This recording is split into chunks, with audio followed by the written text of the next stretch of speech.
দর্শক, আসসালামু আলাইকুম।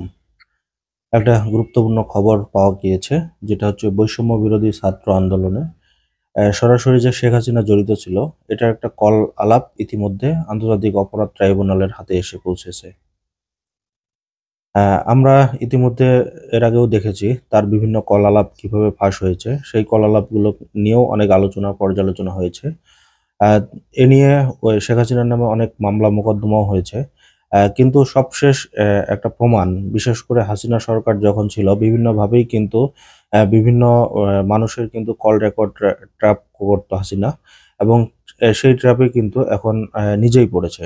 বিশেষ করে তৎকালীন সময়ে আমরা দেখলাম, যখন গণভবন লুটপাট হয়, ঠিক সেই সময় বেশ কিছু নথি জনগণের সামনে এসেছে, যেখানে দেখা গিয়েছে যে শেখ হাসিনার সাথে ডিবি হারুনের কি কথা হয়েছে, বা স্বরাষ্ট্রমন্ত্রীর সাথে জুনায়েদ আহমেদ পলকের কি কথা হয়েছে, সব কথার রেকর্ড কিন্তু শেখ হাসিনার কাছে পৌঁছে দিত।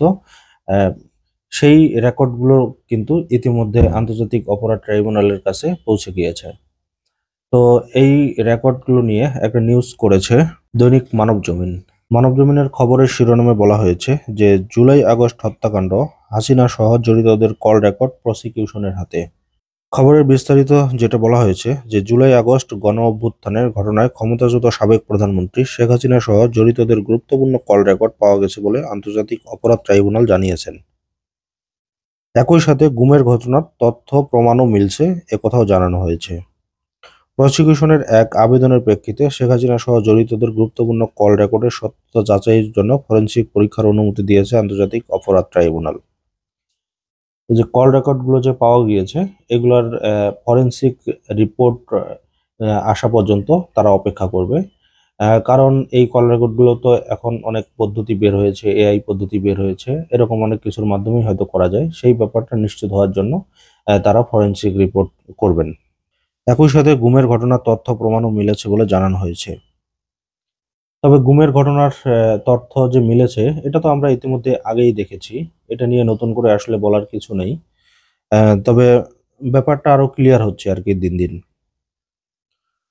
প্রসিকিউশন এক আবেদনের প্রেক্ষিতে শেখ হাসিনা সহ জড়িতদের গুরুত্বপূর্ণ কল রেকর্ডের সত্যতা যাচাইয়ের জন্য ফরেনসিক পরীক্ষার অনুমতি দিয়েছে আন্তর্জাতিক অপরাধ ট্রাইব্যুনাল।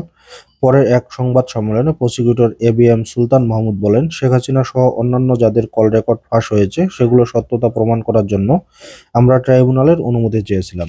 সিআইডি সহ সবার প্রতি এই নির্দেশ দেওয়া হয়েছে। বাংলাদেশ ট্রাইব্যুনাল ছাড়াও আন্তর্জাতিক আদালতে যাতে এসব তথ্য প্রমাণ গ্রহণযোগ্য হয়, সেজন্য চেষ্টা করা হচ্ছে বলেও জানান প্রসিকিউশন।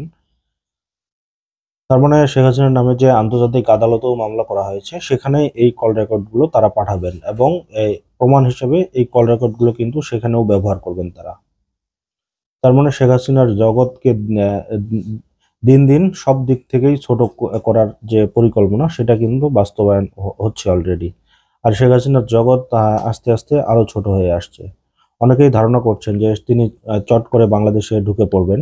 আসলে সেই সম্ভাবনাগুলো হয়তো আর সম্ভব না।